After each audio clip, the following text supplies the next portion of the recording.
Bien, bonjour à tous. Merci de votre présence à ce cours qui, cette année, va être consacré à l'origine ou aux origines du langage et à la singularité de l'espèce humaine. Et c'est une question très importante que nous allons poser, très difficile aussi. Qu'est-ce qui a changé dans notre cerveau par rapport à celui d'autres primates? Qu'est-ce qui est différent? Pourquoi est-ce que nos capacités cognitives sont tellement différentes des autres primates? Qu'est-ce qui fait que ce cerveau-ci est capable de langage, d'exprimer ses pensées avec des symboles, alors que celui-ci ne l'est pas? Et est-ce que c'est juste une question de taille? Certainement pas, puisque ce petit cerveau, celui de nos enfants, très tôt, on l'a vu dans les cours précédents, dans la première année de vie, se met déjà d'abord à babiller sur le plan de la production, mais surtout à internaliser les structures de sa langue maternelle, et il le fait avec des circuits qui ont l'air d'être particuliers à l'espèce humaine. Alors qu'est-ce qui s'est passé dans l'évolution? Qu'est-ce qui a changé? Pourquoi sommes-nous une espèce singulière? Tel sera donc l'objet du cours de cette année. Alors, des singularités, j'en profite pour dire que je suis toujours heureux de présenter et d'introduire ce cours avec cette fresque qui nous a été donnée par Marietta Rennes. Si vous venez à Neurospin, vous verrez cette fresque qui fait plus d'une vingtaine de mètres de long et qui illustre les différentes méthodes que l'on peut mettre en œuvre pour poser ces questions de singularité, et en particulier, bien sûr, l'imagerie cérébrale, mais pas seulement, et en fait, beaucoup d'analyses du comportement permettent d'essayer de comprendre ce qu'il y a de particulier à l'espèce humaine. Alors, singularité, il y en a évidemment beaucoup. Nous sommes une espèce très différente, et il y a donc eu un très grand nombre d'hypothèses sur les singularités qui pourraient nous distinguer des autres animaux. Et je voudrais, dans cette première diapositive, les passer en revue. Il y a bien entendu l'hypothèse que nous sommes une espèce particulière parce que nous utilisons des outils. Et je voudrais simplement mentionner que c'est une question qui est extrêmement débattue en ce moment, puisqu'on découvre que d'autres espèces, et en particulier les corvidés, sont capables d'utiliser des outils à bon escient. Je voulais vous montrer une vidéo d'un travail tout à fait récent qui vous montre comment les corvidés sont capables d'utiliser des outils. Alors j'aurais pu vous montrer des vidéos d'utilisation et même de formation de crochets pour aller récupérer des objets cachés. Mais ici, je vous présente une autre situation qui m'intéresse parce qu'elle montre que les corvidés sont capables d'une certaine compréhension du monde physique. Vous voyez un animal qui est capable d'utiliser des pierres comme outil pour faire monter le niveau de l'eau dans un tube dans lequel il y a un petit morceau de nourriture qui flotte. Alors l'animal a bien vu qu'il y a un morceau de nourriture qui flotte et il va placer plusieurs pierres pour faire monter le niveau de l'eau jusqu'à ce qu'il puisse attraper la nourriture. Et dans cette première expérience, il y a toute une série d'expériences dans cet article qui est vraiment intéressant, et ce n'est pas le seul, c'est vraiment quelque chose qui est répliqué de nombreuses fois. Et vous voyez que l'animal met les pierres, il va y arriver. Une pierre de plus, alors vous voyez qu'il met le bon nombre de pierres pour faire monter le niveau de l'eau. Et il a choisi le côté où il y a de l'eau plutôt que du sable. Vous voyez que c'est une première expérience où il a choisi à bon escient, il n'a pas essayé de faire monter le niveau du sable, ce qui ne marcherait pas. Et toute une série d'expériences montrent que l'animal comprend la physique des outils en question. Par exemple, ici, il va disposer des briquettes qui sont pesantes, qui coulent et qui donc font monter le niveau de l'eau.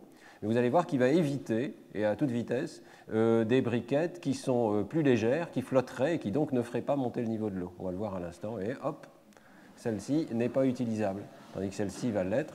Et donc, quelque part, il choisit ses outils. De la même manière, la vidéo continue, vous pourrez regarder sur Internet. C'est un article publié. Il va utiliser des objets qui sont solides et pas des objets creux. Les objets creux ne feraient pas monter le niveau de l'eau. Il va utiliser des objets, et plutôt il va faire attention au diamètre du tube dans lequel cette nourriture est présente. Vous voyez qu'ici, il essaye de faire monter le niveau de l'eau du grand tube. Il voit que ça monte très peu. Il se dirige vers l'autre côté où il va pouvoir faire monter le niveau de l'eau plus rapidement et obtenir la nourriture. Et c'était une preuve d'intelligence quand même absolument remarquable chez un animal. Jusqu'à récemment, on ne pensait pas qu'il pouvait y avoir une telle intelligence de l'outil. Alors, je reviens à ma présentation pour parler d'une autre singularité qui a également été postulée comme étant particulière à l'espèce humaine, qui est celle de la conscience de soi. Et dans les cours précédents, j'ai parlé pas mal de l'accès à la conscience des informations, et on a vu qu'un circuit de la conscience était présent chez beaucoup d'autres espèces, et pas seulement la nôtre. Alors, l'idée d'une conscience de soi et du test du miroir en particulier a longtemps été proposée comme étant l'apanage, sinon de notre espèce, disons d'espèces de très haut niveau. Et je voulais simplement mentionner qu'un article récent bat en brèche cette idée que les singes macaques ne sont pas capables de passer le test du miroir. C'est un article de PNAS de cette année. On va peut-être couper le son. Voilà. Vous voyez ici un singe qui a appris à utiliser un miroir. Il faut simplement qu'il apprenne ce que c'est qu'un miroir, c'est-à-dire qu'un miroir propose un reflet de l'extérieur. Et dès qu'il a appris cela, il se met à l'utiliser pour repérer par exemple des taches sur son propre corps. Vous voyez qu'il se regarde dans le miroir et il passe ce test du miroir qui consiste à détecter qu'une tache est présente sur son corps et d'essayer de l'enlever. Et est-ce qu'il s'agit vraiment d'une conscience de soi? Eh bien, une manière d'en juger, c'est que l'animal, après avoir compris ce que c'est qu'un miroir, finit par s'en servir pour examiner son propre corps. Vous voyez, comme nous le faisons face à un miroir, peut-être pas tout à fait comme nous le faisons. Vous voyez qu'il va voir des parties difficiles à examiner autrement. Comme les parties génitales, par exemple, avec une souplesse, je dois dire, assez remarquable. Et il va regarder, par exemple, sa barbiche, ses dents, ses aisselles. Donc vous voyez que, quelque part, ça veut dire qu'il a une conscience que c'est son propre corps qui est reflété par le miroir. Donc conscience de soi, au moins d'un point de vue minimal. Peut-être pas toute la conscience de soi telle qu'on peut l'avoir avec la métacognition dans l'espèce humaine, mais tout de même passer le test du miroir. Alors, d'autres singularités viennent à l'esprit, c'est le cas de le dire. La théorie de l'esprit, c'est-à-dire la capacité de se représenter les pensées des autres, est encore un des très grands candidats pour la singularité de l'espèce humaine. Éducation, nous sommes la seule espèce à proposer une pédagogie à nos petits et à faire attention, probablement grâce à la théorie de l'esprit, à ce que les enfants savent et ne savent pas, à la manière dont ils peuvent progresser par l'éducation.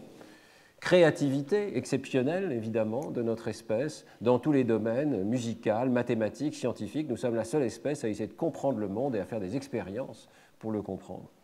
Et puis, bien sûr, la question du langage. Alors, ce sera la seule singularité dont je parlerai dans le cours de cette année. Peut-être d'autres cours se pencheront sur ces singularités différentes, mais nous allons parler donc de cette capacité de langage qui est tout à fait particulière. Nous sommes la seule espèce à être capable d'exprimer nos pensées de façon symbolique et de les partager avec les autres de façon détaillée. Il semblerait qu'un très grand nombre de nos pensées, pas toutes, puisque certaines sont non conscientes, mais un très grand nombre de nos pensées, toutes celles qui accèdent à la conscience, nous sommes capables d'essayer de les exprimer et de les partager avec d'autres. Alors cette singularité du langage a été étudiée évidemment depuis de nombreuses années. Je voudrais mentionner deux articles qui proposent des cadres théoriques pour la comprendre. Le premier, c'est celui de Hockett, qui est un linguiste américain, et qui propose toute une série de traits qui serait caractéristique de la communication humaine, tout en mentionnant qu'un certain nombre de ces traits sont partagés avec d'autres formes de communication animale, mais que peut-être certains d'entre eux seraient singuliers, propres à notre espèce. Alors voyons rapidement ce qu'il propose. La première caractéristique qu'il singularise, c'est le passage par le canal auditif, lorsque, évidemment, nous communiquons avec d'autres par la voix. Et la transmission isotrope du son qui nous permet de diffuser nos messages tout autour de nous par le biais de ce canal auditif. Et ce qui implique, troisième caractéristique, un caractère transitoire, c'est-à-dire que les messages que nous exprimons s'évaporent à mesure qu'ils sont transmis par le canal auditif. Alors évidemment, ces trois propriétés ne sont en rien particulières à l'espèce humaine puisqu'elles sont propres à toutes les espèces qui utilisent le canal sonore. Et je trouve aussi que ce n'est pas très approprié ici de la part de Hockett, puisque nous savons maintenant que la langue des signes est une langue à part entière et qu'il est tout à fait possible donc de communiquer de façon non vocale dans l'espèce humaine. Donc ces trois traits-là, personnellement, ne me paraissent pas très centraux pour la communication humaine. Alors après, il y a d'autres aspects qui sont peut-être plus intéressants. Interchangeabilité. Ça peut paraître évident, mais ça veut dire que chacun d'entre nous, nous sommes à la fois des locuteurs et des auditeurs. Nous sommes capables de produire et de comprendre le langage. Et tout ce qui est compris peut être produit également dans la mesure où nous maîtrisons une langue donnée. Feedback total, ça veut dire que le locuteur entend ce qu'il émet. Il est capable de s'entendre lui-même. Et spécialisation pour la communication.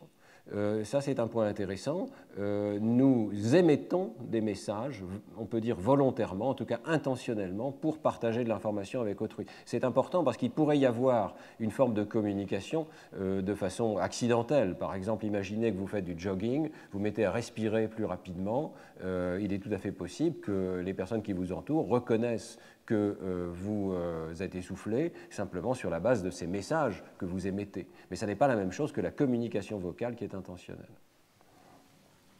Sémanticité, enfin, et c'est peut-être le point le plus important ici, il existe une relation fixe et stable entre un signal et son sens. Il y a une relation entre signifiant et signifié. Donc les messages que nous émettons ont chacun leur sens qui, à l'intérieur d'une langue donnée, est stable. Alors évidemment, ça n'est pas là encore une propriété particulière à l'espèce humaine. La danse des abeilles, les cris des marmottes, on verra les cris des singes vervés, ont des relations signifiant-signifié. Mais c'est quand même un point très important dans la mesure où notre espèce est peut-être celle qui a le plus grand nombre de messages, en fait un nombre potentiellement infini de messages, on va y venir. Alors, l'espèce humaine est particulière aussi parce que la relation signifiant-signifié, comme l'a évidemment souligné Saussure, a un caractère arbitraire. Il y a une relation purement conventionnelle entre le signal et le sens. Et là, pour le coup, ça nous distingue par exemple de la forme de communication qui existe chez les abeilles. Et la danse des abeilles n'a pas un caractère arbitraire. Il y a un angle particulier qui est indiqué par la danse de l'abeille qui correspond à un angle dans le monde extérieur que l'abeille cherche à communiquer. Les cris des vervets, par contre, nous verrons, ont ce caractère arbitraire. Donc là encore, ce n'est pas unique à l'espèce humaine, mais c'est quand même une particularité de la langue. Je continue la liste de Hockett. Le caractère discret. Notre communication est fondée sur un petit nombre d'unités discrètes, les phonèmes par exemple, avec un passage abrupt d'une catégorie à l'autre, ce qu'on appelle la perception catégorielle. On peut faire un continuum physique, par exemple entre bas et da, mais l'auditeur va percevoir une discontinuité et des catégories discrètes. Déplacement, c'est le 10e critère, ou la 10e caractéristique que propose Hockett, c'est-à-dire que nous sommes capables de parler d'événements qui sont distants dans le temps ou dans l'espace. Donc nous sommes capables de parler de choses qui ne sont pas présentes et même de choses imaginaires. Productivité, capacité de produire un nombre infini de messages nouveaux en recombinant un nombre fini d'éléments. Alors ça, c'est peut-être le point le plus important, c'est le point qui a été évidemment souligné par Chomsky et ses collaborateurs et bien d'autres. Il y a cette capacité de générer de l'infini à partir de systèmes de combinaison d'éléments finis, un lexique fini, des phonèmes en nombre fini, etc. Et puis, et je passe à l'élément 13 avant de parler du 12, ce que Martinet a appelé la double articulation. C'est-à-dire que nous avons deux systèmes combinatoires dans le langage. Nous avons un premier système de combinaison de phonèmes qui nous permet de créer des mots, des morphèmes, et puis un deuxième niveau de combinaison qui permet de recombiner ces morphèmes d'un point de vue syntaxique pour former des mots et des phrases. Et là, avoir une architecture arborescente, comme nous en avons parlé dans les cours précédents.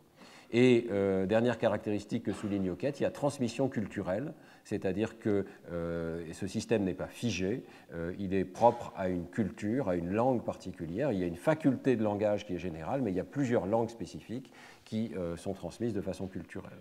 Alors certaines de ces caractéristiques, on le voit, ne sont pas du tout particulières à l'espèce humaine. Par exemple, sur le plan de la transmission culturelle, lorsque je vous parlerai des chants des oiseaux, nous verrons que la même espèce peut très bien avoir des chants différents et qui sont transmis de façon culturelle. Donc ça n'est pas quelque chose de particulier à l'espèce humaine. Et ce qui est peut-être particulier à l'espèce humaine, c'est l'énorme développement des symboles et cette capacité syntaxique qui nous permet de combiner les symboles pour créer des sens en quantité pratiquement infinie. Alors ce sont les deux caractéristiques donc, sur lesquelles je concentrerai ce cours. Première caractéristique, l'existence d'un système de liens arbitraire, symbolique, bidirectionnel entre signifiant et signifié. Et nous y consacrerons les trois premiers cours. D'abord, dans le cours d'aujourd'hui, je parlerai de la production de ces symboles, la production des vocalisations chez l'homme et chez les autres primates. Puis, dans le deuxième cours, nous parlerons des systèmes qui peuvent exister dans la communication animale spontanée. Et dans le troisième cours, par contre, nous ferons la différence avec les situations où on a essayé d'apprendre activement des symboles nouveaux à l'animal pour essayer d'augmenter son système de communication. Et nous essaierons dans tous ces cas de voir ce qu'il y a de particulier, de différent ou au contraire d'identique dans l'espèce humaine par rapport à d'autres espèces de primates et par rapport à d'autres animaux. Et puis, dans un deuxième temps, pour les trois derniers cours, nous parlerons donc de cet aspect combinatoire. le fait que le langage offre un système combinatoire qui permet de produire une infinité de phrases et qui évoque une infinité possible de sens à partir d'un lexique fini. Alors, je parlerai de l'apprentissage de grammaire artificielle, avec d'abord des études comportementales et ensuite des études d'imagerie cérébrale qui nous donnent des indications sur la manière dont ces grammaires sont codées dans le cerveau. Et dans le dernier cours, je vous parlerai des travaux de mon laboratoire. On a travaillé sur un paradigme particulier qui s'appelle le paradigme local-global, que je vous détaillerai, qui donne des indications sur l'unicité des cerveaux, de l'organisation du cerveau humain. Avant de rentrer donc dans le vif du sujet, je voudrais quand même, je ne peux pas faire l'économie de vous parler d'un deuxième article qui sert aussi de cadre à ce cours et je dirais à l'ensemble des études dans le domaine, qui est cet article extrêmement important de Hauser, Chomsky et Fitch en 2002, qui est paru dans Science, la faculté de langage, sa nature, qui la possède et comment a-t-elle évolué. C'est un article fondateur dans lequel les auteurs se posent la question de la détermination des éléments qui sont nécessaires et suffisants pour expliquer que tous les êtres humains possèdent la faculté de langage. Alors ils proposent un schéma que je reproduis ici dans l'article et qui distingue des éléments externes et des éléments internes à l'organisme. Et la première chose qu'ils font, c'est d'évacuer un certain nombre de propriétés qui sont des facteurs importants mais qui ne sont pas spécifiques, soit qu'ils soient externes, soit qu'ils soient internes, qui ne sont pas spécifiques à la faculté de langage. Par exemple, il est évident que pour développer un langage à l'intérieur d'un membre de l'espèce humaine, il faut être dans un environnement écologique, physique, culturel et social suffisant. Bien. Il faut aussi disposer de capacités biologiques élémentaires qui sont présentées ici, vous voyez, autour de ce schéma. Ça va de soi, hein ? Mémoire, digestion, respiration, circulation, etc., sont des éléments externes à la faculté de langage. Mais même au sein de la faculté de langage, comme une sorte de zoom progressif, l'article nous propose de distinguer une faculté de langage au sens large et une faculté de langage au sens étroit du terme. Au sens large, les auteurs proposent d'inclure ce qu'ils appellent le système sensorimoteur, c'est-à-dire l'interface qui nous permet d'entendre des mots et de produire des mots, et puis un système conceptuel intentionnel, côté sens, qui nous permet de représenter, d'un point de vue non verbal, le sens des phrases qui ont été prononcées. Donc vous voyez, ici, vous avez cet aspect conceptuel intentionnel qui est autour de ce noyau, et cette faculté donc sensorimotrice. Et les auteurs proposent de distinguer ces deux éléments-là, qui sont comme des satellites de la faculté de langage, d'un élément central, essentiel, qui est le mécanisme computationnel de la récursion, qui est ce mécanisme qui permettrait donc d'engendrer une infinité d'expressions à partir d'un ensemble fini. Donc ils font de cette faculté de récursion le noyau du langage, et ils font une hypothèse extrêmement forte, qui, je pense, est importante justement parce qu'elle sert d'hypothèse de référence qu'on va essayer de mettre à l'épreuve, que la faculté de langage au sens étroit du terme se réduit à la récursion, qu'elle est la seule composante de la faculté de langage qui soit propre à l'espèce humaine. C'est-à-dire que c'est ça qui a changé, ce noyau, cette espèce de machine qui nous permet de combiner les mots entre eux, on en a parlé dans les deux cours précédents, et qui permet de former des représentations arborescentes, enchâssées les unes dans les autres, qui réutilisent leurs propres matériaux pour construire des phrases de plus en plus complexes. Et que cette figure ici utilise la phrase classique de Noam Chomsky, hein, « Colorless green ideas sleep furiously ». Vous voyez que c'est une phrase dans laquelle on combine des mots, ça n'a pas de sens, mais ce système, ce moteur central de récursion a la capacité de combiner des mots sans qu'ils aient nécessairement du sens, sans que le tout ait du sens, mais simplement sur la base d'opérations syntaxiques qui donc ont une pleine légitimité. Colorless green ideas sleep furiously, c'est une phrase qui est syntaxiquement correcte, même si elle ne véhicule pas de sens très spécifique. Donc, l'idée d'un noyau. Alors nous verrons que ça n'est pas tout à fait juste, hein, et dans le cours en particulier, le cours d'aujourd'hui, j'explorerai un tout petit peu la capacité de production du langage, et nous verrons qu'il y a quand même des choses qui sont particulières à l'espèce humaine dans ce domaine. Alors, évidemment, ça veut dire qu'il faut avoir une approche comparative et d'essayer d'explorer, parmi ces différents éléments, de la faculté de langage au sens large et de la faculté de langage au sens étroit, lesquels sont particuliers à l'espèce humaine et lesquels sont partagés avec d'autres espèces. Et j'en profite pour vous présenter donc cet arbre des primates, ici, pour vous rappeler, c'est évident, hein, que nous ne descendons pas du singe, mais nous sommes les cousins de certains singes, et nous sommes plus ou moins cousins. Nous sommes cousins des grands singes comme les chimpanzés, ce sont les plus proches de nous, mais rappelons quand même que la divergence a eu lieu il y a 6 ou 7 millions d'années. Donc 6 ou 7 millions d'années, c'est déjà énorme. Les autres espèces d'humains ayant disparu, nous ne pouvons plus les étudier. Denisova a disparu, Néandertal a disparu, l'homme de Flores a disparu. Donc nos cousins les plus proches sont déjà assez lointains dans cet arbre de l'évolution. Et ici que nous allons parler beaucoup des singes macaques, la divergence a eu lieu il y a 25 millions d'années. Il y a une chose qui n'est pas tout à fait juste dans ce diagramme, c'est qu'on a l'impression que tout progresse en direction de l'homme, mais évidemment, cette branche devrait être aussi longue que celle-ci. Donc il y a pu avoir une divergence importante, et il faut le rappeler, nous n'avons pas accès à nos ancêtres communs, nous faisons des inférences sur nos ancêtres communs sur la base des espèces qui sont vivantes aujourd'hui, mais qui ont pu diverger considérablement, elles aussi, de cet ancêtre commun. Alors, en principe, il faut une étude systématique, multi-espèces. On ne peut pas se contenter d'analyser une seule espèce pour conclure à la singularité de l'espèce humaine. Et il faut donc faire très attention et traiter les données qui existent, qui sont fragmentaires, avec une grande prudence. C'est ce que soulignent Hauser, Chomsky et Fitch, je les cite. Ils disent un exemple classique est la perception catégorielle des phonèmes, qui, lorsqu'elle a été découverte, semblait si finement adaptée aux détails de la parole humaine qu'elle devait constituer une adaptation spécifiquement humaine. La perception catégorielle, c'est donc cette faculté d'imposer des frontières nettes entre, par exemple, un bas et un ga, ou un bas et un da, alors qu'il y a un continuum physique de stimuli possibles, mais notre perception impose une frontière entre donc deux symboles extrêmement différents.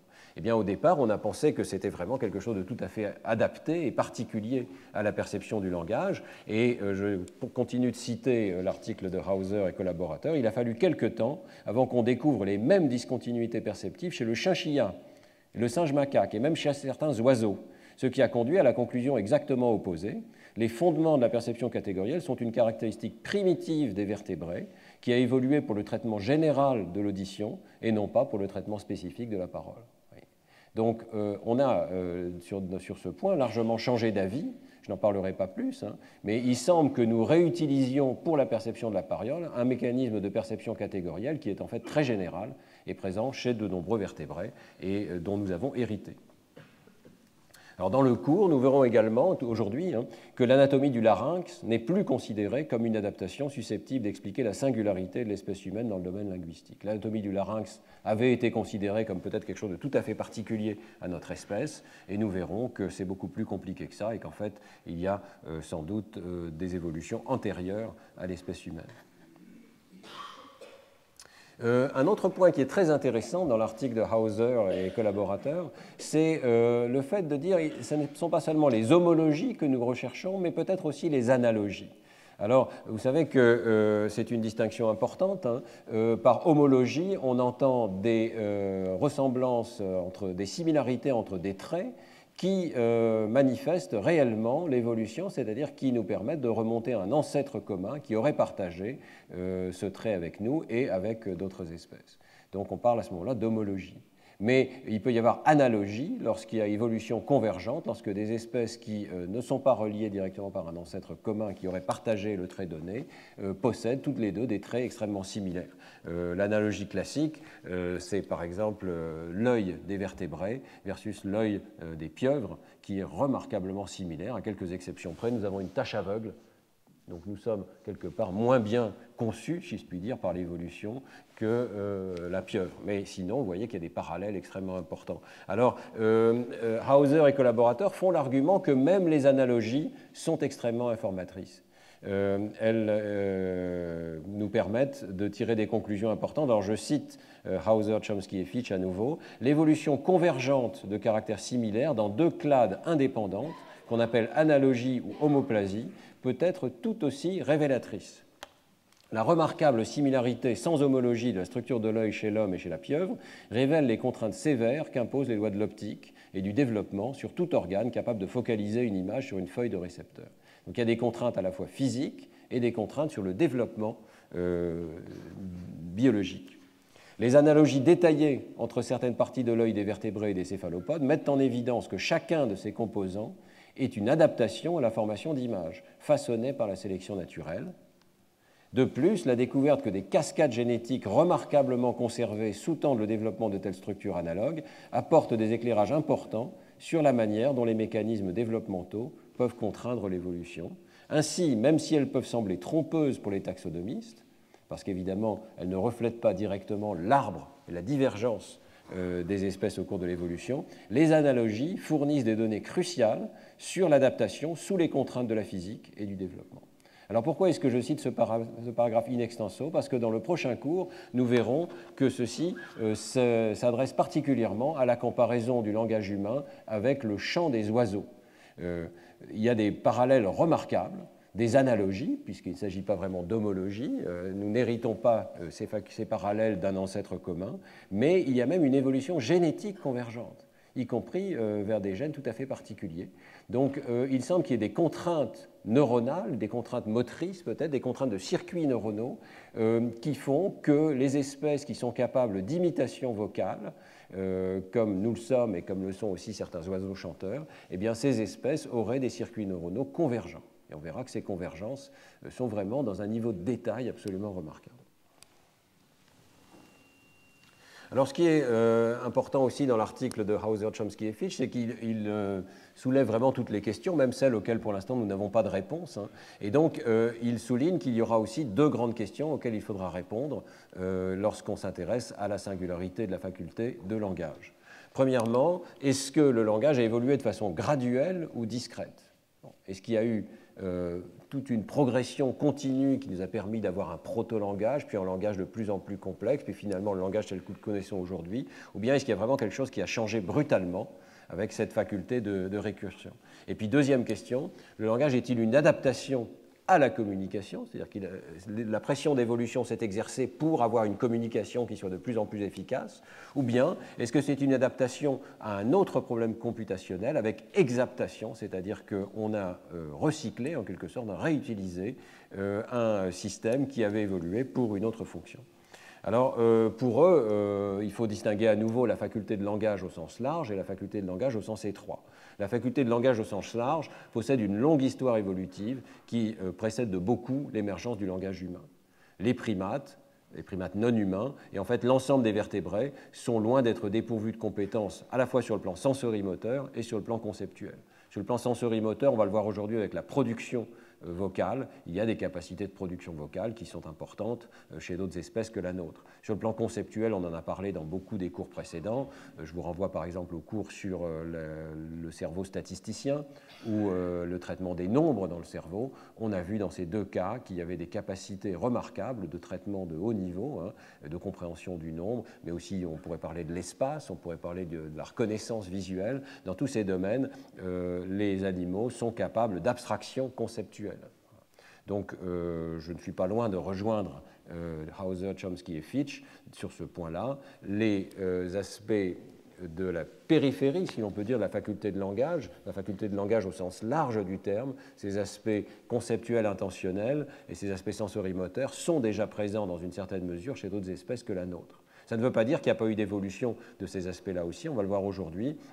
Et il faudrait parler aussi des aspects intentionnels de la production du langage. C'est peut-être là que se joue aussi quelque chose de tout à fait unique, c'est-à-dire que nous avons la capacité de théorie de l'esprit, de représenter l'esprit des autres.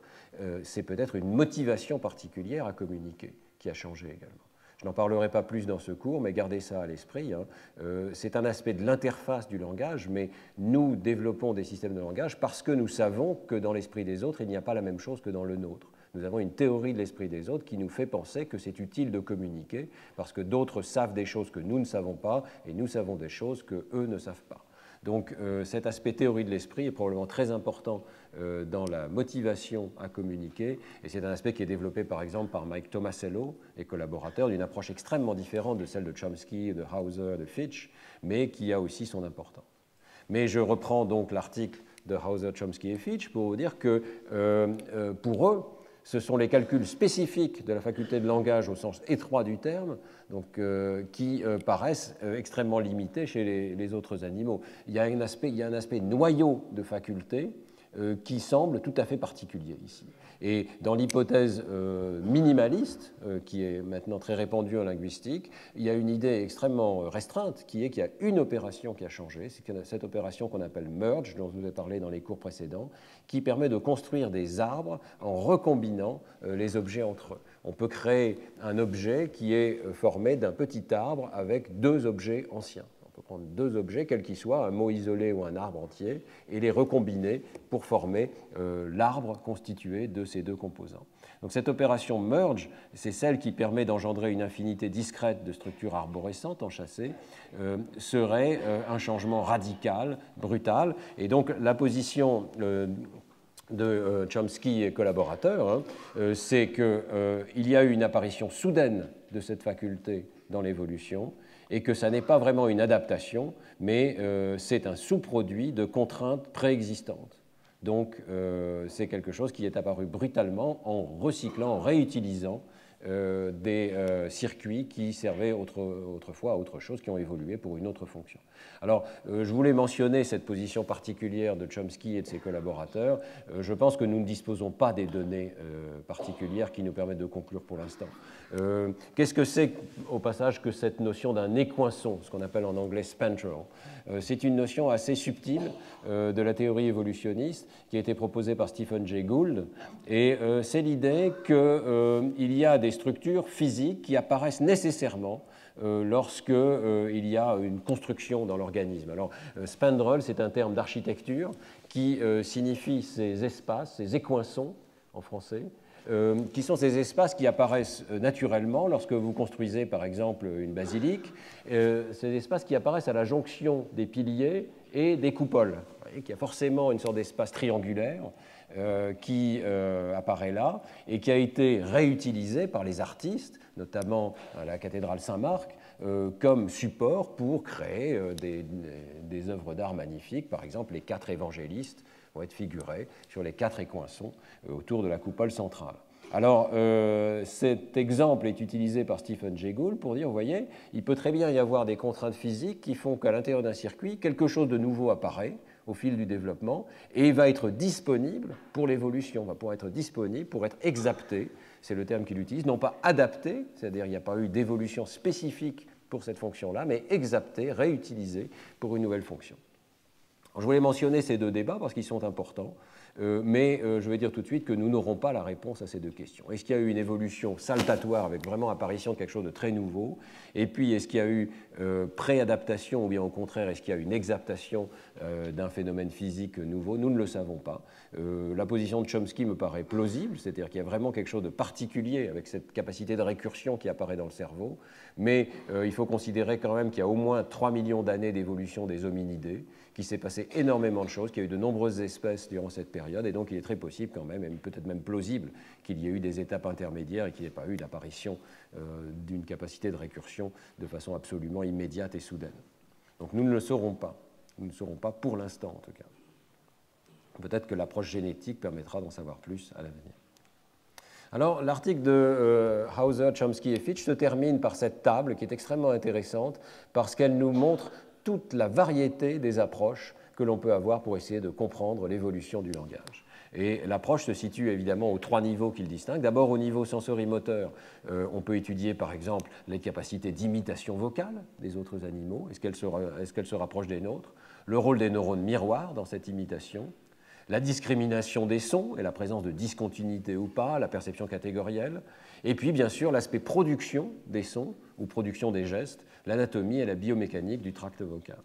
Sur le plan du système conceptuel intentionnel, là encore, énormément d'études sont possibles. On va pouvoir étudier la théorie de l'esprit, ce qui fait qu'on se met à la place de quelqu'un d'autre et qu'on cherche à communiquer avec lui, mais aussi la capacité d'acquérir des concepts et des concepts combinatoires, la capacité de signaler ces concepts sur le plan vocal, et cet aspect qui est quand même très important, la capacité de contrôle volontaire des productions vocales. C'est-à-dire que chez l'homme, lorsque nous produisons du langage, il y a un caractère intentionnel, volontaire. Et chez d'autres animaux, ça n'est pas nécessairement, les productions vocales ne sont pas nécessairement sous le même contrôle volontaire. Elles sont peut-être beaucoup plus réflexes, se propageant un petit peu comme le rire se propage dans une assemblée, c'est-à-dire sans qu'on soit nécessairement sous contrôle de la production que l'on cherche à faire. C'est une question, hein. Est-ce que les animaux ont le même degré de contrôle volontaire volontaire que nous pouvons avoir dans notre espèce. Et puis enfin, il y a toutes les questions qui concernent la faculté de langage au sens étroit du terme. Est-ce qu'il y a des contraintes sur le type de règles que nous sommes capables d'apprendre? Est-ce que nous sommes capables d'apprendre uniquement des règles qui se traduisent par des arbres binaires, par exemple? Quel type de grammaire artificielle sommes-nous capables d'apprendre? Nous en parlerons dans les 3 derniers cours. Et puis, il peut y avoir des modèles théoriques, mathématiques, de théorie des jeux, par exemple, pour l'émergence de la communication. On en parlera dans le séminaire aujourd'hui à 11 h avec Luc Stils. Est-ce que des machines qui communiquent entre elles spontanément vont développer des systèmes de communication similaires à ceux de l'espèce humaine?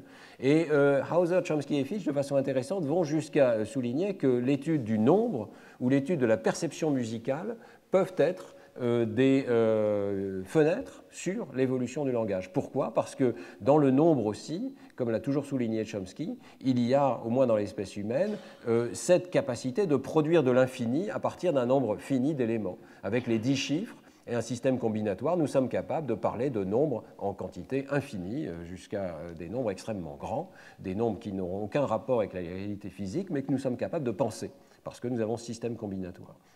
Donc en étudiant le système de nombres, on peut peut-être avoir des indications sur le système syntaxique qui est apparu dans l'espèce humaine. De la même manière, la perception musicale, je vous en ai parlé l'an dernier, nous donne des indications qu'il y a là aussi une syntaxe et que peut-être cette syntaxe reflète la capacité linguistique.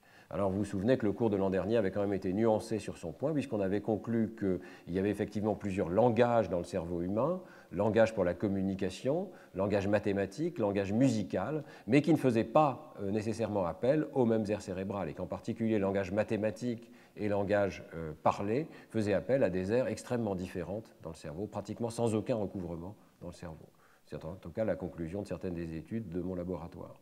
Donc c'est intéressant d'étudier ces capacités parce que toutes reflètent une capacité combinatoire de langage, mais on s'aperçoit que ça n'est pas forcément le même circuit dans le cerveau et donc peut-être pas exactement la même évolution.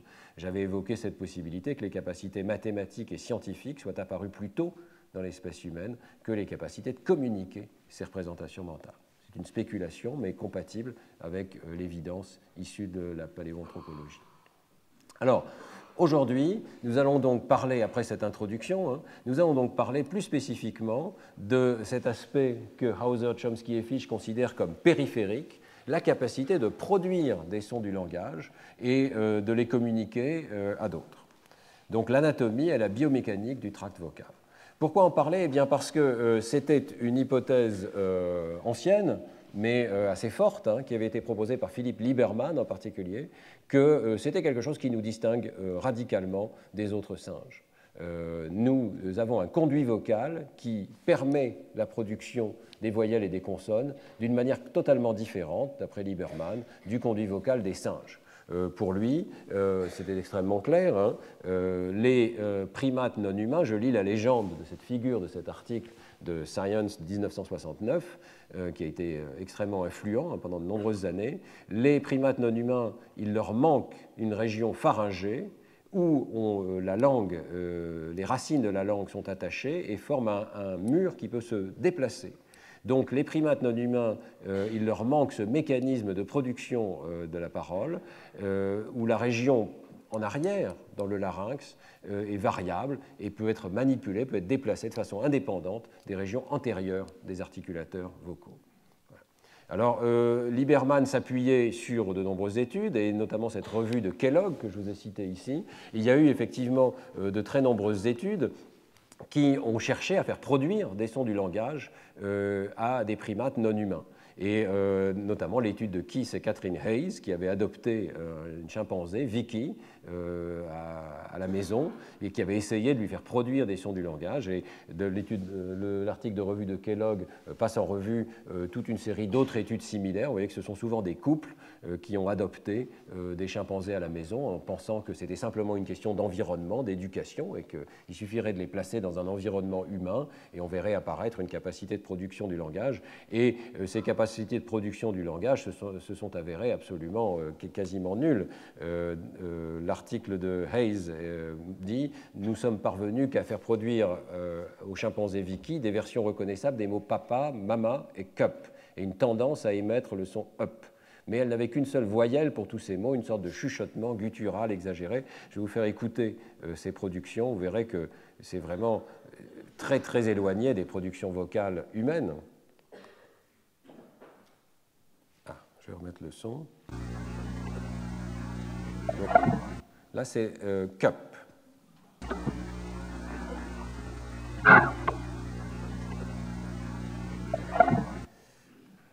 Peut-être que ça s'approche pas mal du mot cup, mais vous allez voir que dans d'autres cas, c'est vraiment très très loin. Là, vous avez, je crois que c'est Monsieur Hayes qui dit mama, Madame Hayes qui dit mama, et puis ensuite on entend Vicky qui dit mama. On entend plutôt quack quack ou quelque chose comme ça. Et vous avez la même chose pour papa. Essayez de vous le faire écouter.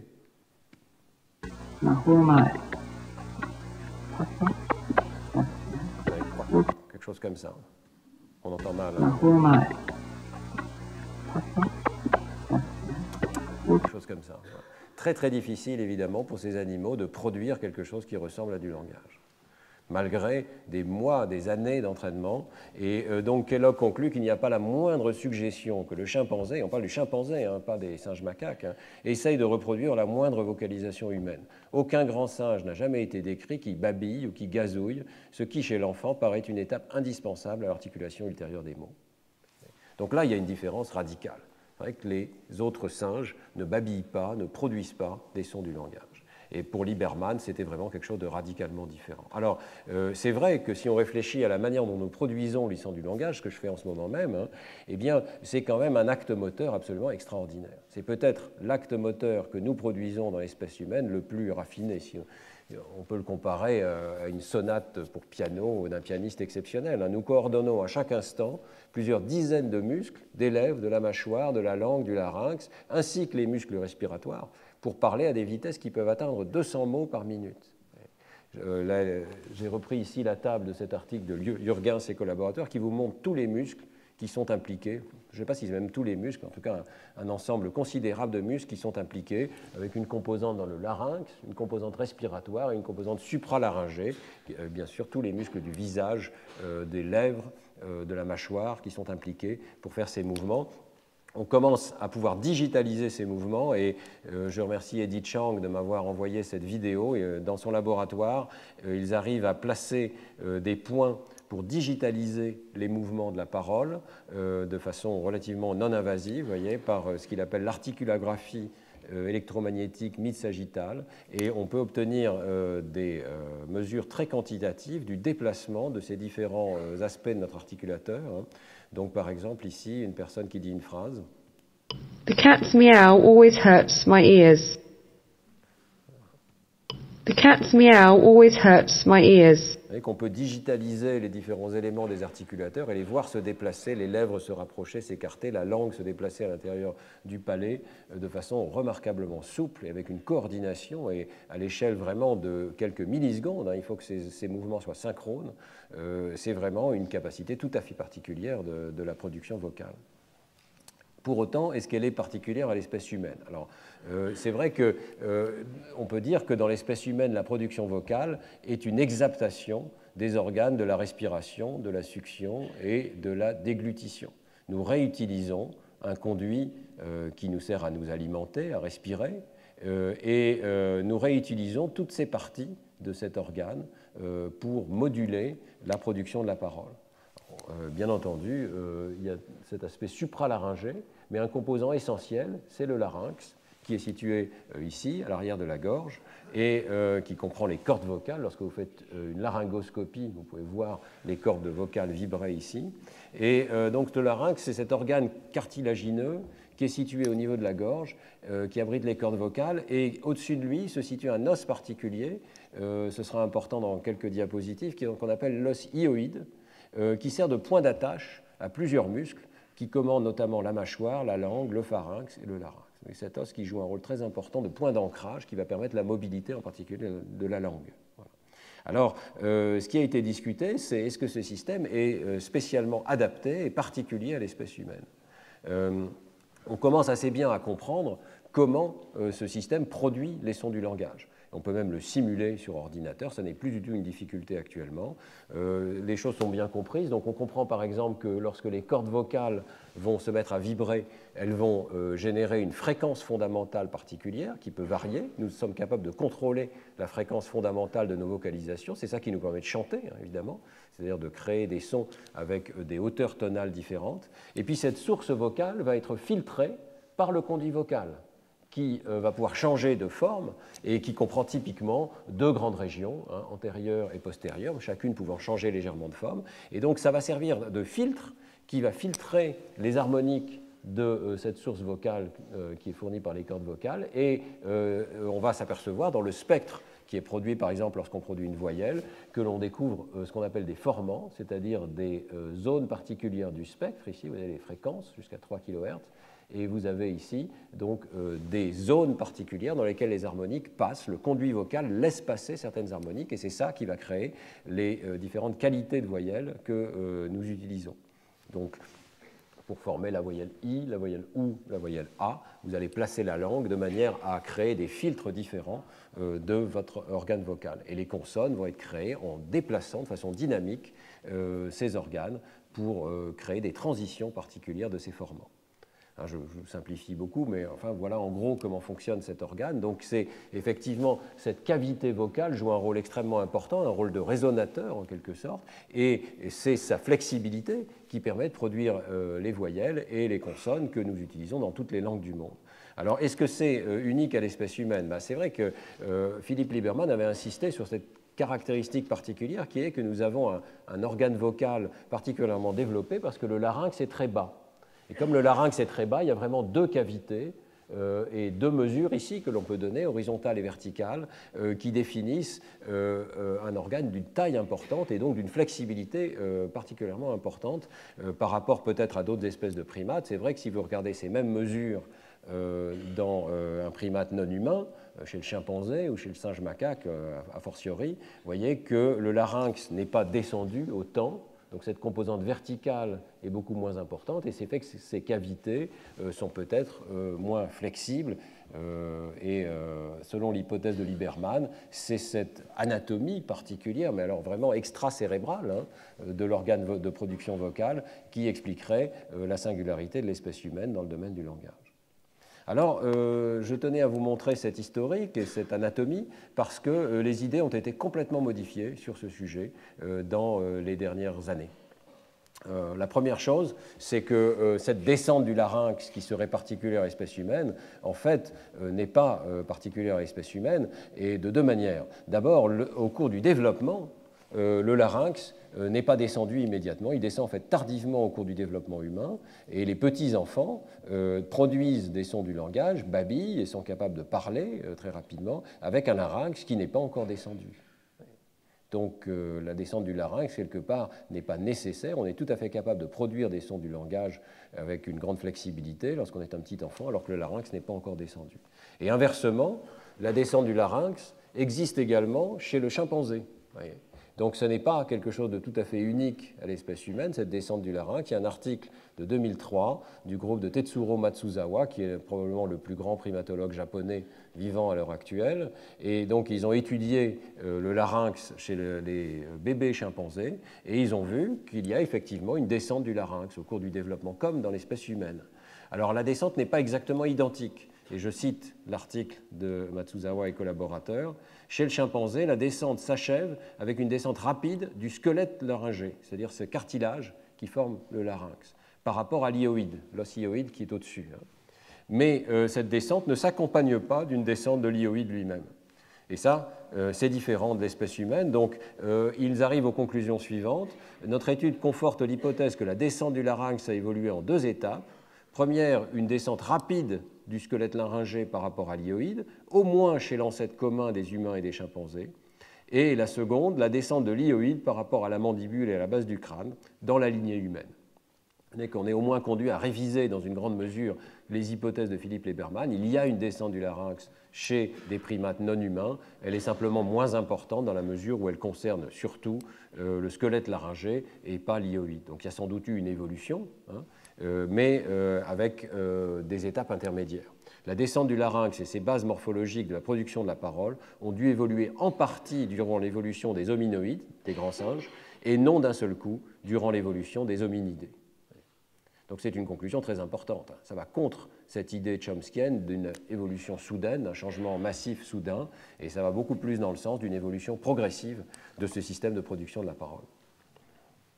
Alors, deux articles très récents bouleversent encore cette image en nous disant, l'un, que le conduit vocal des singes est en fait prêt à parler, et l'autre, qu'il est capable de produire au moins les voyelles de la langue. Donc, vous voyez que les idées ont complètement changé.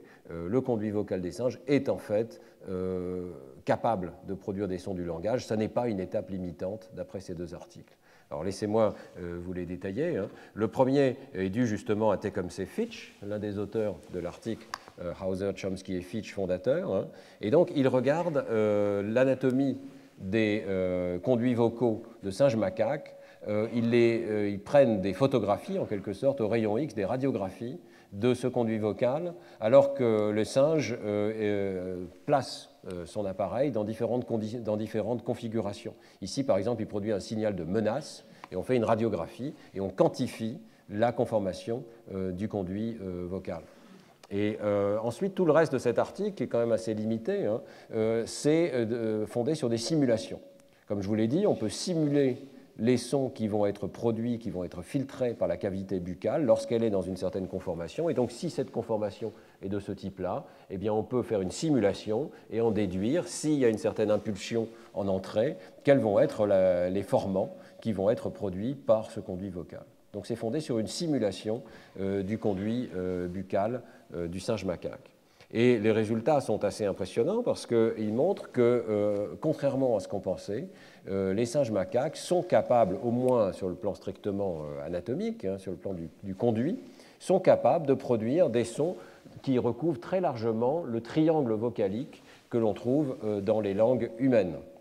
Ici, donc, c'est un diagramme assez classique dans lequel on porte le premier formant et le deuxième formant. Je vous rappelle qu'il s'agit donc de ces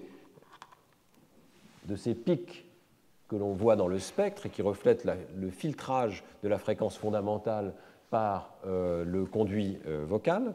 Et donc, on indique ce triangle vocalique à l'intérieur de cet espace formé par le premier formant et par le deuxième formant.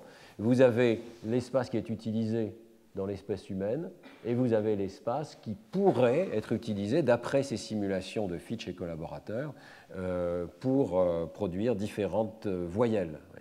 Alors ça, c'est l'espace qui avait été proposé au départ par Lieberman, qui est extrêmement étroit, et les auteurs concluent que les estimations de Philippe Lieberman ont sous-estimé l'espace vocalique qui est accessible au conduit vocal des singes. Ils peuvent, en principe, par les configurations qui sont effectivement attestées par radiographie de leur organe vocal, ils peuvent, en principe, produire une large part des voyelles qui sont présentes dans l'espèce humaine. Oui, mais est-ce qu'ils les produisent réellement? Et c'est là qu'intervient le deuxième article, qui est extrêmement intéressant, de Joël Fagot, Boé et collaborateurs. Le groupe de Joël Fagot, qui est au CNRS du côté de Marseille, à l'université d'Aix-Marseille. Et Joël Fagot, lui, va montrer définitivement que les babouins, il s'agit ici d'expériences chez le babouin, produisent effectivement des sons qui, dans la configuration des premiers formants F1 et F2, reproduisent les voyelles humaines, en tout cas une fraction des voyelles humaines. Donc voilà les spectrogrammes des sons qui ont été enregistrés par Joël Fagot et ses collaborateurs dans différentes conditions. Il peut y avoir des cris lors de la copulation, des cris lorsque les animaux, en quelque sorte, aboient, on appelle ça un bark, différents cris qui ont été classifiés par les primatologues. Et lorsqu'on analyse ces sons, on peut donc identifier des formants. Je crois que c'est assez clair sur ces diagrammes ici. Vous voyez que ça n'est pas si difficile que ça d'identifier une fréquence fondamentale, une fréquence F1, une fréquence F2. Donc des formants qui sont comparables à ce qu'on peut trouver dans l'espèce humaine. Elle est placée dans le triangle vocalique classique et s'apercevoir qu'il y a effectivement une grande diversité de sons qui ressemblent à la diversité des voyelles humaines, qui ne sont pas loin de recouvrir le triangle vocalique. Ici, vous avez le triangle vocalique de locuteurs de l'anglais américain, avec les différentes voyelles qui occupent cet espace, F1, F2. ça devrait être F1. Et ici, vous avez le triangle vocalique tel qu'il a été observé dans les productions des babouins. Alors, je vais vous faire écouter certaines de ces productions. Vous verrez que ça n'est pas parfait, hein, c'est assez difficile pour nous d'identifier les voyelles, mais c'est intéressant quand même d'avoir cette approche objective, qui va quantifier F1 et F2, les deux formants, et de voir qu'on n'est pas si loin des sons qui sont produits dans le langage humain. Donc, écoutons ensemble, par exemple, cette production. Voilà. Alors, nous entendons évidemment un cri d'animaux, mais si vous essayez de dire de quelle voyelle il s'agit, on n'est effectivement pas loin d'un O ou d'un OU. Donc, c'est classé très haut dans ce triangle. Voilà. On peut en écouter plusieurs. Voilà. Alors, la fréquence fondamentale peut changer, hein, mais les formants sont placés à peu près au même endroit. Écoutons un autre ici, peut-être. Alors, il est classifié comme étant waouh. Waouh, il y a deux voyelles, c'est pour ça qu'il y a deux points jaunes ici sur le diagramme. La première voyelle se situe ici en bas et correspondrait aux coordonnées F1, F2 d'une voyelle A dans nos langues, et ensuite un OU qui se déplace donc à l'opposé de ce triangle vocalique ici. On peut encore en écouter quelques autres. Voilà. Je ne sais pas ce que vous entendez, mais c'est classifié comme étant un A ici, un A produit avec l'arrière de la bouche, différent donc du A qui peut être produit avec l'avant. Et enfin, et peut-être la voyelle la plus différente ici, je crois que c'est assez clair ici que si on devait reproduire cette voyelle, on dirait I. C'est un I. C'est un I. Vous voyez qu'il occupe une place très différente sur cet espace vocalique ici. Donc, conclusion quand même importante ici du groupe de Joël Fagot, il n'y a pas d'incapacité de produire des voyelles, au contraire, elles sont attestées. Non seulement on peut les simuler, comme l'a fait le groupe de Fitch, mais elles sont attestées dans les productions vocales. Alors, il y a quand même une observation de différence importante qui est faite ici et qui conclut l'article, et je pense que c'est un point important qu'on peut facilement négliger lorsqu'on lit cet article, c'est que la fréquence fondamentale F0 varie beaucoup dans ces cris. Elle varie entre 30 et 600 Hz, ce qui est considérable. 4 octaves, c'est beaucoup plus que les variations qu'on observe dans l'espèce humaine. D'autre part, et c'est une observation intéressante également, il n'y a pas, comme dans l'espèce humaine, de découplage entre la fréquence fondamentale F0 et la fréquence des formants F1 et F2. Au contraire, il y a une corrélation entre les deux. C'est-à-dire que contrairement à l'espèce humaine, vous n'avez pas deux axes de production vocale, la fréquence fondamentale, la voyelle qu'on cherche à produire, mais un seul axe, apparemment, chez ces babouins. Pourquoi est-ce que je dis qu'il y a deux axes? C'est bien parce que vous savez tous que l'on peut chanter des voyelles. Et donc, lorsqu'on chante des voyelles, la fréquence fondamentale change en fonction de la hauteur tonale que l'on cherche à produire, alors que les voyelles restent constantes et on est encore capable de les produire sur la base des formants F1 et F2. Eh bien, ce découplage-là ne semble pas exister chez les babouins, d'après l'étude de Joël Fagot et ses collaborateurs. Donc, il spécule que l'apparition de ce découplage pourrait expliquer l'augmentation considérable des capacités de communication dans l'espèce humaine. Et je les cite, « Nous suggérons que les différentes qualités de voyelles ont été progressivement de plus en plus exploitées pour la communication humaine au fil de l'évolution d'une précision croissante du contrôle du conduit vocal dans la lignée des hominidés. » Autrement dit, ça ne serait pas le conduit vocal lui-même, c'est-à-dire l'aspect physique des articulateurs qui jouent un rôle tellement central, c'est le contrôle de ces articulateurs. Et donc, ça nous ramène évidemment au cerveau, au contrôle moteur de ces circuits. Et je voudrais conclure le cours d'aujourd'hui en vous parlant donc de ce qui se passe au niveau cérébral pour le contrôle des vocalisations. Et nous allons voir que là, il y a des différences quand même très importantes. Alors, on sait depuis longtemps chez le singe qu'il y a au moins deux voies cérébrales pour le contrôle des mouvements de la bouche et de la vocalisation. Et ces deux voies sont représentées ici. Je fais appel à cette revue de Jürgens, parue en 2009. Une voie qu'on appelle limbique, qui implique le cortex singulaire, on voit ici, et qui, passant par ce qu'on appelle la substance grise péri-aquéducale, contrôle des vocalisations émotionnelles. Donc, par exemple, des cris de peur. Et puis, une voie corticomotrice, qui implique le cortex moteur et ses voies associées, qu'on voit ici, et qui donc a des boucles sous-corticales, putamen, pallidum, thalamus, passage par le cervelet également, pour le contrôle fin du timing, de la temporalité de ces productions vocales, et ensuite, par le biais de la formation réticulée et des neurones moteurs du tronc cérébral, permet de contrôler les articulateurs. Donc deux voies très différentes, et ces deux voies existent aussi chez l'homme. Donc ça c'est important. Chez l'homme, vous pouvez par exemple avoir une lésion du cortex moteur et une incapacité de parler, une incapacité physique de produire des sons du langage, mais les vocalisations émotionnelles peuvent tout à fait rester intactes. Donc vous allez observer des patients qui sont capables de rire ou de pleurer parce que ces vocalisations-là, ces vocalisations émotionnelles, passent par un circuit complètement différent qui est un circuit limbique, contrôlé par le cortex singulaire et la substance grise périaqueducale. Donc deux circuits très différents. Nous avons ces deux circuits dans l'espèce humaine. Mais le circuit moteur, le circuit qui passe par le cortex moteur, a l'air assez différent. Et c'est de cela dont je vais vous parler dans les dernières minutes. Premièrement, chez l'homme, il y a une projection beaucoup plus directe vers les neurones moteurs du tronc cérébral, depuis le cortex moteur vers les neurones moteurs du tronc cérébral. Donc cette étape qui est de passer par la formation réticulée du tronc cérébral, peut être chantée, en quelque sorte, par des projections directes. Et personne ne sait exactement sur le plan computationnel ce que ça change, mais probablement on peut supposer que ça implique un contrôle beaucoup plus fin des articulateurs. On est capable de les contrôler directement. Donc ça, c'est un premier changement important. Deuxième changement important, c'est la localisation du cortex laryngé dans l'espèce humaine. Cette localisation, jusqu'à très récemment, n'était pas bien connue. Et on supposait, à la suite des travaux de Penfield, et je reproduis ici le célèbre homonculus de Penfield, vous savez qu'il y a une projection somatotopique des différents organes du corps sur le cortex moteur, et c'est une projection très étendue. Vous voyez que le contrôle des jambes, de la main ou de la face occupe des secteurs extrêmement différents, séparés de plusieurs centimètres de distance sur le cortex. Et donc Penfield supposait une localisation ventrale du cortex qui commandait le larynx dans la partie inférieure du sillon précentral, c'est-à-dire ici tout en bas, à proximité de la représentation qu'il avait effectivement observée par stimulation des lèvres, de la mâchoire et de la langue. Il avait observé que si on stimulait à cet endroit-là pendant une chirurgie, on pouvait évoquer des mouvements des lèvres, de la mâchoire et de la langue, et donc il pensait que le contrôle du larynx se situait dans le même endroit.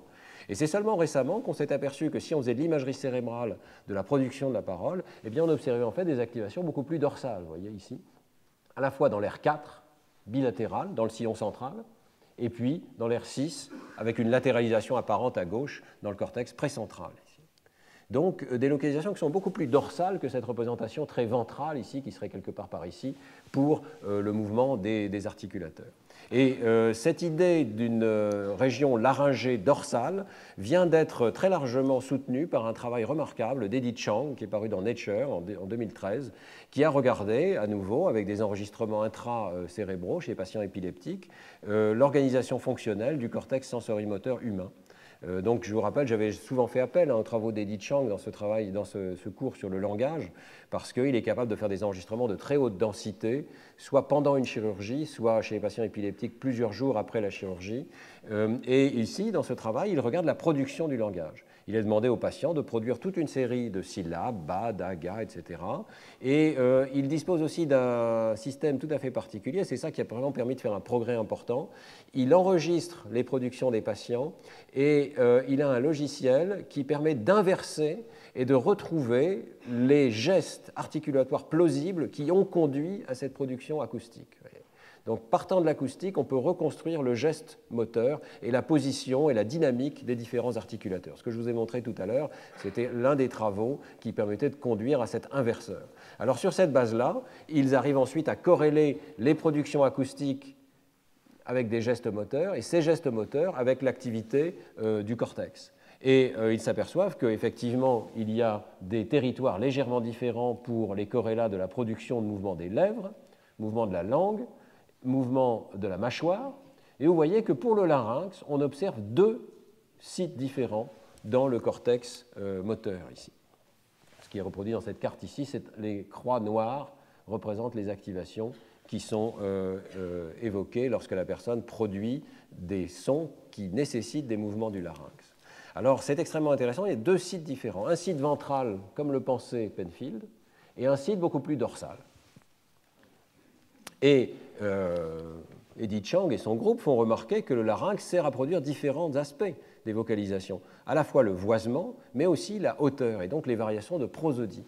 Et ils font l'hypothèse que peut-être cette région dorsale jouerait un rôle spécifique dans l'un ou l'autre de ces aspects. Et en fait, ils s'aperçoivent que, sur la base d'expériences spécifiques qui sont en cours de publication, et je dois dire que je remercie particulièrement Edith Chang de m'avoir permis de présenter ces données aujourd'hui, celles-ci sont publiées, mais la diapositive suivante ne l'est pas, que la région dorsale laryngée joue un rôle particulier dans la production de la prosodie. C'est une expérience tout à fait simple. On demande à un patient, alors qu'on a cet enregistrement intracortical, on demande au patient de produire des phrases dans lesquelles soit il va produire la phrase de façon neutre, « I never said she stole my money », et puis on va lui demander d'insister sur tel ou tel aspect de la phrase. Et la phrase est choisie de manière à ce qu'on puisse insister sur n'importe lequel de ces mots.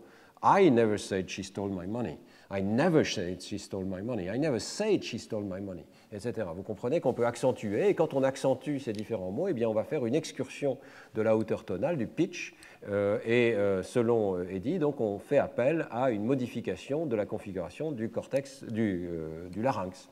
Et effectivement, Edith Chang observe qu'il y a des corrélations très très nettes entre ces variations de hauteur tonale, qui sont ici en bleu, donc à mesure que l'on produit des phrases où on accentue ces différents mots, et de façon parfaitement corrélée, l'activité gamma, donc l'activité qui reflète de façon indirecte les neurones sous-jacents, les décharges neuronales des neurones sous-jacents, se déplace, voyez, de manière à rester au moment où la personne doit contrôler ces variations de hauteur tonale. Et les corrélats neuronaux donc, de cette modulation de l'activité gamma en fonction du pitch de ces phrases, vous voyez qu'ils sont très particulièrement denses dans le cortex laryngé dorsal, cette nouvelle région dorsale. Donc il y a vraiment quelque chose de particulier vis-à-vis du contrôle de la prosodie dans cette région. Et ce travail-là n'est pas publié, mais j'attire votre attention. Ah oui, très important, ces électrodes interviennent également lorsque la personne chante. Lorsque nous chantons, c'est vraiment cette partie-là du cortex laryngé qui intervient pour contrôler donc, la hauteur tonale. Donc il y aurait deux régions pour le contrôle du larynx. J'en profite pour dire que donc, le travail de Edith Chang publié cette année, très intéressant, là encore dans Science, 2017, regarde l'aspect de réception, cette fois-ci, de la prosodie. Donc on fait à cette fois-ci écouter au patient le même genre de phrase dans lequel on insiste sur tel ou tel mot et avec donc une excursion particulière de la fréquence F0. Donc par exemple des phrases dans lesquelles on dit « Humans value genuine behavior »,« Humans value genuine behavior »,« Humans value genuine behavior ». Et vous voyez que là encore, on observe des réponses gamma qui se déplacent en fonction du moment où se situe cette accentuation prosodique. Et les électrodes qui répondent à ces variations de prosodie, donc cette fois-ci l'aspect réceptif de la prosodie, se situent dans le cortex temporal supérieur, entremêlés avec les électrodes dont je vous avais parlé dans un autre cours, qui répondent aux phonèmes. Donc il y a certaines électrodes qui répondent à des phonèmes bien spécifiques et d'autres électrodes qui répondent à tous les phonèmes et qui répondent aux modulations de la prosodie. Et les deux sont entremêlés. Mais ce qui est intéressant dans le nouveau travail, c'est qu'il suggère également que le cortex laryngé dorsal répond également non seulement à la production de la parole, mais aussi à la réception de la prosodie. Donc dans ce paradigme de modulation prosodique, lorsqu'on a des électrodes dorsales, on peut observer ces réponses corrélées avec la réception de la prosodie. Donc ça veut dire que ce cortex laryngé, non seulement est impliqué dans la production de la parole, mais en fait, il est impliqué aussi dans la réception de la parole. Il joue un rôle miroir, en quelque sorte. Il joue un rôle dans les deux aspects, production et perception. Et j'en profite pour vous signaler deux travaux du laboratoire que j'avais mentionnés dans les années passées, qui suggèrent que ce cortex joue peut-être un rôle plus important à l'intérieur de ce circuit général du langage. Donc, je vous avais montré cette image l'année dernière. C'est une image obtenue toute récemment sur la base, là encore, d'enregistrements intracrâniens chez les patients épileptiques. Et nous avions montré que toutes les électrodes qui sont en rouge ici modulent leur activité en fonction de la structure syntaxique de la phrase. Si vous vous souvenez, elles augmentent d'activité pour des mots qu'on ne peut pas intégrer syntaxiquement et elles baissent soudainement d'activité lorsqu'on peut intégrer ces mots dans une structure syntaxique. Et nous étions surpris de voir qu'il y avait des activations très dorsales, vous voyez ici. Nous attendions sur la base de résultats d'IRM, en particulier à ces activations dans le sillon temporal supérieur et dans la région de Broca, Mais à notre grande surprise, nous avions aussi observé ces activations dans le sillon central et dans la région précentrale plus antérieure ici. Eh bien, ça correspond assez bien à ces observations d'un cortex laryngé lié à la production de la parole, mais qui est peut-être impliqué ici aussi dans la réception de phrases qui sont cette fois-ci écrites. Et ce n'est pas la première fois que nous voyons des activations dans cette région. Dans un travail antérieur avec Philippe Pinel, nous avions observé non seulement que ces régions pouvaient s'activer au cours de la lecture, mais que leur activité pouvait être modulée suivant les variants génétiques d'un gène qui joue un rôle important dans le langage, qu'on discutera dans les cours suivants, le gène FOXP2. Et donc des personnes, il y avait ici 94 sujets qui varient dans leur polymorphisme du gène FOXP2, eh bien, ont des activations légèrement différentes, modulées, dans une partie du cortex. Alors, on avait trouvé des modulations dans le cortex frontal inférieur gauche, dans cette région générale qu'on appelle la région de Broca, mais nous avions aussi observé une modulation beaucoup plus dorsale. Et à l'époque, j'avoue que je ne comprenais pas du tout pourquoi on observait une modulation aussi dorsale. Je me demande maintenant si nous n'avons pas observé une contribution du cortex dorsal laryngé à la réception de la parole, et ici à la réception de phrases écrites en lecture. Mais ce n'est pas impossible de penser que même en lecture, il y a une reconstruction mentale de la prosodie. Après tout, nous devons reconstituer la phrase, et la prosodie, ce n'est pas seulement des variations émotionnelles, mais c'est surtout des variations syntaxiques, c'est-à-dire ça reflète vraiment la structure syntaxique de la phrase. Donc on peut penser que ce cortex intervient peut-être dans la reconstruction de l'organisation de la phrase, et en tout cas, il est clairement activé dans plusieurs études lorsque nous lisons des phrases. Alors, j'arrive donc à la synthèse de ce que je vous ai dit aujourd'hui. D'abord, donc sur le plan du cortex laryngé chez l'homme et chez le singe macaque, c'est tout à fait clair qu'il y a des différences importantes. Donc, on ne peut pas dire c'est un système sensorimoteur, il est complètement partagé avec les autres espèces, comme le disent peut-être Hauser, Chomsky et Fitch. On ne peut pas dire non plus, comme le dit Lieberman, c'est quelque chose d'unique à l'espèce humaine. On est là dans un système qui a à la fois des similarités et des différences. Donc je vous rappelle ces différences. D'abord, cette existence de projection directe du cortex humain vers les neurones moteurs du tronc cérébral. Ça, c'est une autre image d'une autre revue intéressante de Simonian et collaborateurs, où on voit ici ces projections directes vers ce qu'on appelle le nucleus ambiguus, qui contient les neurones moteurs responsables des mouvements du larynx en particulier. Chez le primate non humain, les projections corticales ont toujours un relais dans la formation réticulée du tronc cérébral avant d'aller vers ces neurones moteurs du nucleus ambiguus. Donc un contrôle beaucoup plus fin. Deuxièmement, le secteur du cortex humain où la stimulation évoque des vocalisations est nettement dorsal dans le cortex moteur. Et c'est ce cortex dorsal laryngé. Chez le singe macaque, le cortex laryngé est situé beaucoup plus bas et dans la région prémotrice, l'aire 6 de Brodmann, 6VR, F5, suivant les terminologies. Et surtout, la stimulation de cette région chez le singe n'entraîne pas de vocalisation. Elle entraîne des contractions des différents muscles du larynx. Il y a donc un code neural qui a dû changer aussi. Le code neural chez l'homme, lorsqu'on l'excite, va exciter des vocalisations, alors que chez le singe, il va plutôt exciter des mouvements qui ont à voir sans doute avec la déglutition, la respiration, etc. Par contre, on a longtemps pensé que cette région ne contenait pas de neurones qui répondent aux vocalisations. Je n'aurai pas le temps de vous le montrer, mais c'est clairement montré que c'est faux. Cette région contient des neurones qui ont à voir avec les vocalisations chez des singes qui sont entraînés à produire des vocalisations. Je vous renvoie aux travaux d'Andreas Nieder, qui a réussi à faire produire des vocalisations aux singes macaques et montrer que cette région contenait des neurones qui corrèlent avec les productions. Donc, simplement, ce n'est pas le même cortex que celui qui est utilisé dans l'espèce humaine pour contrôler les mouvements du larynx, et notamment ceux qui ont à voir avec la prosodie. Les choses ont donc changé. Il y a un contrôle cortical à la fois plus direct et aussi plus complexe, avec plusieurs sources de contrôle cortical dans des régions différentes du cortex dans l'espèce humaine. Donc clairement, il y a là des adaptations qui nous permettent de produire cette très grande diversité de sons et aussi de les produire à la vitesse à laquelle nous les produisons. Alors, j'en arrive à ma dernière diapositive pour résumer aussi cette approche du langage et notamment ce qu'on a appris de l'article de Hauser, Chomsky et Fitch. Il n'y a aucun doute que parler de l'évolution du langage, c'est pour ça que je l'ai mis entre guillemets ici, c'est un peu général et il faut absolument décomposer ce système. C'est un système complexe et il faut au minimum distinguer un noyau, cette capacité de créer une infinité de phrases à partir d'un lexique fini, et puis des interfaces vers les systèmes sensorimoteurs et conceptuels intentionnels. Et aujourd'hui, nous avons donc exploré le système moteur de la production vocale. Bon, Première conclusion très claire, c'est que l'anatomie du larynx ne joue peut-être pas un rôle aussi essentiel qu'on le pensait, en tout cas que Philippe Lieberman le pensait. L'anatomie elle-même ne dicte pas ce qu'on est capable de produire comme voyelles ou comme consonnes. Les animaux des primates non humains sont capables de produire au moins des voyelles qui sont très proches de celles que nous utilisons dans nos langues. Par contre, au niveau du contrôle cortical, il existe des adaptations spécifiques à Homo sapiens, et je vous en ai parlé, cortex moteur laryngé, projection directe vers les neurones moteurs du contrôle cérébral, du tronc cérébral. Alors, la semaine prochaine, nous étudierons les aspects spontanés de la communication animale. Je vous parlerai de la communication chez les primates, je vous parlerai aussi beaucoup de la communication chez les oiseaux chanteurs, et c'est là que nous verrons qu'en fait, ces aspects, notamment de contrôle direct de la production vocale, qui sont présents chez l'homme, sont déjà présents et utilisés pour la communication chez d'autres espèces capables d'apprentissage vocal.